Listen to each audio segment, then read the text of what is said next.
Maka kami dari kelompok 4 di mata kuliah perpustakaan ini kami akan membahas tentang studi kasus di pasal PPH 21 dan 23, di mana anggota kami terdiri dari 6 orang. Saya Iweng, saya Prilia, saya Sabrina, Saya Rangkong, saya Jihan, saya Marco. Berikut penjelasan dari materi kami. Halo, perkenalkan nama saya Sabrina Wijaya dengan NIM 241010011. Saya di sini akan membahas PPH 21 dan apa kegunaannya. Langsung saja kita ke video penjelasannya. PPH 21 adalah pajak atas penghasilan berupa gaji, upah, dan bayaran atau tunjangan lainnya yang berhubungan dengan pekerjaan atau kegiatan yang dilakukan oleh orang pribadi. Siapa saja yang kena potong pajak? Yang pertama, pegawai tetap. Yang kedua, pegawai tidak tetap. Yang ketiga adalah penerima honor. Dan yang terakhir, keempat adalah tenaga ahli atau pekerja lepas. Apa saja yang merupakan objek pajak? Objek pajak meliputi bayaran, gaji, upah, dan lain-lainnya. Yang bukan objek pajak adalah pembayaran zakat ke lembaga resmi dan penerimaan kepada PPH yang sudah final. Lalu apa kegunaan PPH 21? Kegunaannya yang pertama adalah sebagai pendapatan negara. Dana PPH 21 biasanya akan digunakan untuk pembangunan nasional. Yang kedua, membiayai layanan publik. PPH 21 dananya akan digunakan untuk pembiayaan publik seperti pendidikan, kesehatan, dan lain-lainnya. Yang ketiga, yang terakhir adalah untuk mendorong kepatuhan masyarakat dalam membayar PPH 21. PPH 21 langsung dipotong dan akan mendorong kepatuhan masyarakat. Halo guys, nama saya Jihan Bacuanta, NIM 241010239. Jadi saya akan menjelaskan tentang pasal PPH 23. Jadi pasal PPH 23 adalah pajak yang dikenakan pada penghasilan yang berasal dari modal, penyerahan jasa, hadiah, atau penghargaan kecuali yang sudah dikenakan PPH pasal 21. Pajak ini dipotong dengan pihak yang memberikan penghasilan kepada pihak yang menerima penghasilan. Tarif PPH 23 bervariasi tergantung pada jenis transaksi dan status wajib pajak terlibat. Jika penerima penghasilan tidak memiliki nomor pokok wajib pajak atau NPWP, maka tarif yang dikenakan lebih tinggi dibandingkan dengan yang memiliki NPWP. Dasar hukum pasal PPH 23 itu 1. Undang-Undang Nomor 7 tahun 1983 tentang pajak penghasilan yang telah mengalami beberapa perubahan hingga UU Nomor 36 tahun 2008 yang mengatur pengenaan PPH 23 yang dipotong saat transaksi. 2. Undang-Undang Harmonisasi Peraturan Perpajakan atau bisa dibilang UU HPP Nomor 7 tahun 2021 yang harmonisasi regulasi perpajakan termasuk ketentuan pemotongan dan tarif pajaknya. 3. Peraturan Menteri Keuangan atau PMK Nomor 141 atau PMK 03 atau 2015 tentang jenis jasa lainnya dikenakan PPH 23. Keempat, PMK Nomor 69 atau PMK 03 2022 yang mengatur pajak atas teknologi finansial, fintech termasuk pinjaman online atau P2P lending. Jadi kita akan menjelaskan tentang tarif PPH 23. 15% ke 1 dividen atau kecuali kepada wajib pajak orang pribadi dikarenakan final. 2. Bunga. Kedua bunga dan royalti. Ketiga, hadiah, penghargaan, dan bonus. Keempat, sewa dan penghasilan lain terkait penggunaan aset. Kelima, imbalan jasa teknik, manajemen, konstruksi, dan konsultasi. Keenam, jasa lainnya sesuai dengan ketentuan PMK nomor 141 atau PMK atau 2015 atau 4% jika tidak ada NPWP. Jadi tarif khusus untuk fintech berdasarkan PMK nomor 69 atau PMK titik 03 atau 2022. Satu itu fintech dalam negeri 15%, fintech luar negeri itu 20%. Jadi kegunaan pasal PPh 23 yaitu ke-1 mengatur pemotongan pajak atas penghasilan tertentu. Kedua, menjamin kepatuhan pajak. Ketiga, membantu cash flow negara. Keempat, menghindari pajak berganda. Kelima, dasar kredit pajak. Halo, nama saya Penilia. Jadi saya akan membahas tentang PPh 21. Sebelum itu saya akan membaca dulu studi kasus kita, yaitu PT Digital Nusantara mengaji staf tetapnya dengan gaji sebesar 6 juta, tunjangan makanan 500.000, BPJS dibayar oleh perusahaan dan konsultan IT yaitu CV Visionary dengan fee 25 juta per bulan. Pertanyaan analisis kita yaitu hitung PPh 21 untuk pegawai tetap, hitung PPh 23 untuk jasa konsultan, apakah BPJS termasuk objek pajak, simulasikan dokumen potong pajak dan pelaporan. Untuk studi kasus, saya akan membahas tentang PPh 21, yaitu data gaji pegawai tetap kita yaitu 6 juta dengan tunjangan makan 500.000, serta BPJS dibayar oleh perusahaan. Saya akan asumsikan 5% dari gaji, 3 ditanggung oleh perusahaan untuk jaminan kesehatan, dan 2% untuk jaminan hari tua. Jadi saya akan menghitung penghasilan bruto terlebih dahulu, yaitu 6 juta ditambah dengan 500.000 sama dengan 6.500.000. 6.500.000 dikurang oleh biaya jabatan yaitu 5% dengan maksimal 500.000. Hasilnya 6.185.000 dikurang oleh iuran jaminan hari tua yaitu 2% dikali 6 juta. Hasilnya yaitu 6.055.000.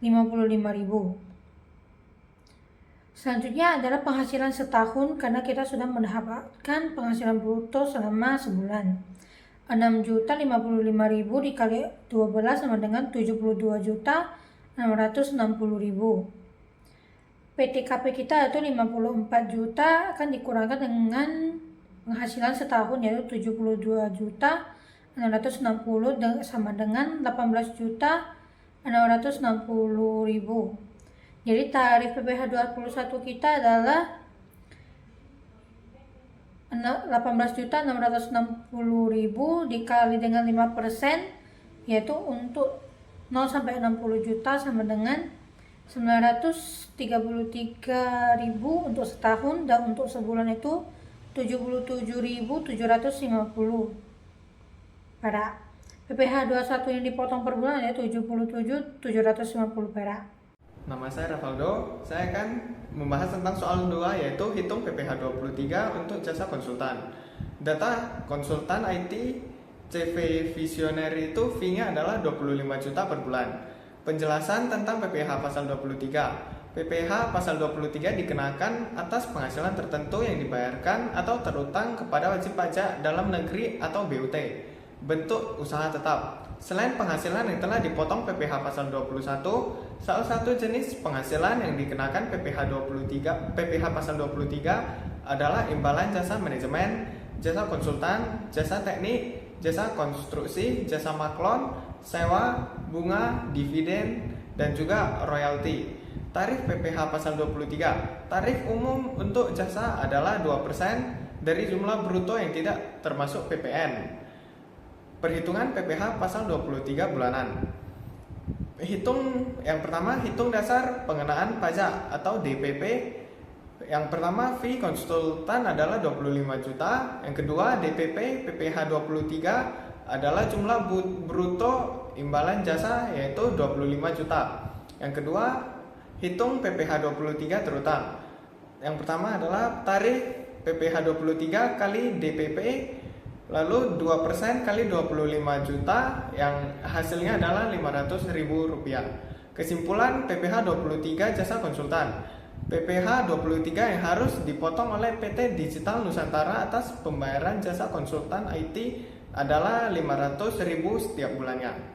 Terima kasih. Halo semuanya, perkenalkan saya Elaine. Di sini saya akan terlebih dahulu membahas tentang objek pajak. Jadi objek pajak itu apa sih? Jadi objek pajak adalah segala hal yang dikenakan pajak. Contohnya gaji, sewa, penjualan, bunga dividen, dan lain-lain. Jadi objek pajak penghasilan itu contohnya semua penghasilan baik pekerjaan, usaha, atau investasi. Objek pajak pertambahan nilai atau PPN itu adalah pajak dari barang atau jasa.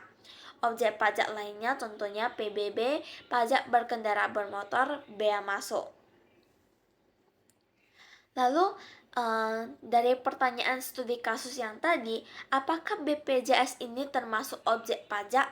BPJS bukanlah objek pajak penghasilan atau PPh, karena diatur secara eksplisit dalam peraturan perpajakan bahwa iuran jaminan sosial ini yang dibayarkan pemberi kerja sesuai dengan ketentuan perundang-undangan bukan merupakan penghasilan bagi karyawan, kecuali BPJS ini diberikan secara tunai langsung kepada karyawan.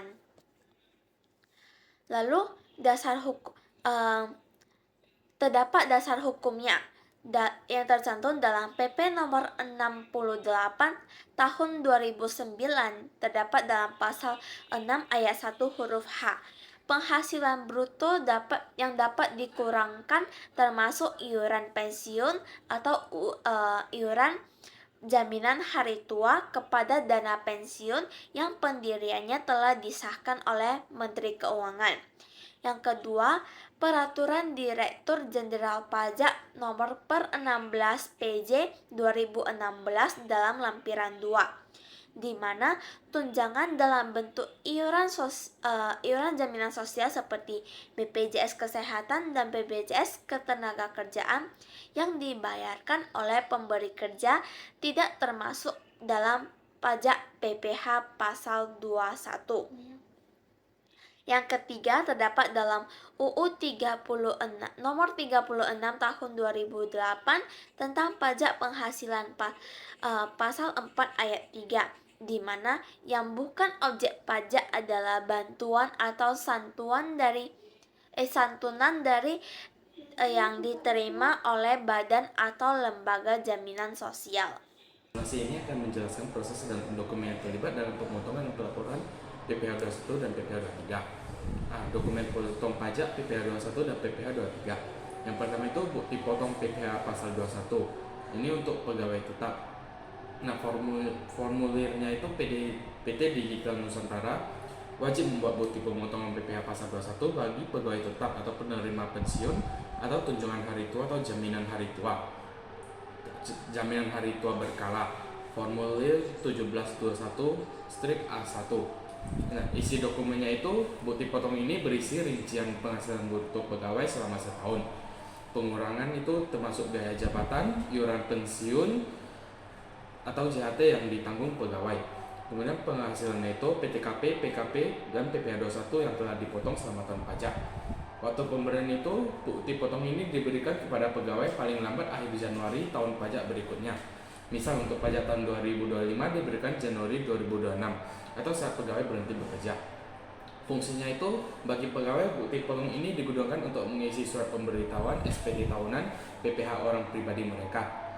Yang kedua itu bukti potong PPh pasal 23 untuk konsultan IT. Formulirnya itu PT Digital Nusantara wajib membuat bukti pemotongan PPh pasal 23. Formulir 1721-6. Isi dokumennya itu bukti potong ini berisi informasi pihak yang dipotong, nama konsultan atau CV visionary, NPWP, jenis penghasilan, jasa konsultan, jumlah bruto penghasilan, tarif, dan jumlah PPh 23 yang dipotong. Waktu pemberian, bukti potong ini diberikan kepada konsultan setiap kali pemotongan dilakukan atau sesuai kesepakatan. Namun umumnya diberikan bersamaan dengan pembayaran atau di akhir bulan saat transaksi terjadi. Fungsinya bagi CV visionary, bukti potong ini berfungsi sebagai kredit pajak yang dapat diperhitungkan dalam perhitungan PPh badan mereka pada akhir tahun pajak. Kemudian pelaporan pajak. PT Digital Nusantara sebagai pemotong pajak memiliki kewajiban untuk menyetorkan dan melaporkan PPh 21 dan PPh 23 yang telah dipotong. Yang pertama, penyetoran pajak. Sarana untuk penyetoran pajak itu dilakukan menggunakan surat setoran pajak SSP atau melalui mekanisme pembayaran elektronik atau e-billing yang divalidasi oleh bank atau pos persepsi. Nah, batas waktu pelaporan pajak ini ya ada PPh 21 disetor paling lambat tanggal 10 bulan berikutnya setelah masa pajak berakhir. Misal PPh 21 Januari disetor paling lambat 10 Februari, PPh 23 disetor paling lambat tanggal 10 bulan berikutnya setelah masa pajak berakhir. Misal PPh 23 Januari disetor paling lambat 10 Februari. Kemudian pelaporan pajak.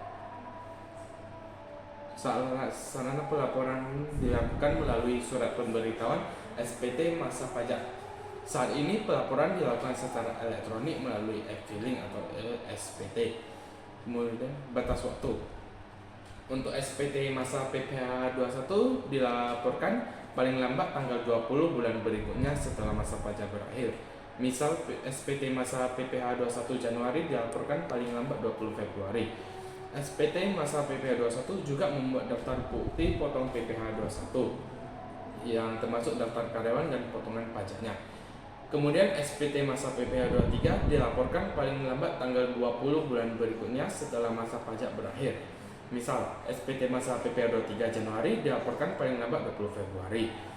SPT masa PPh 23 juga memuat daftar bukti potong PPh 23, daftar lawan transaksi dan potongan pajaknya. Contoh alur proses bulanannya. Awal bulan Januari, PT Digital Nusantara melakukan pembayaran gaji pegawai dan fee konsultan. PT Digital Nusantara menghitung PPh 21 yang harus dipotong dari gaji pegawai dan PPh 23 yang harus dipotong dari fee konsultan.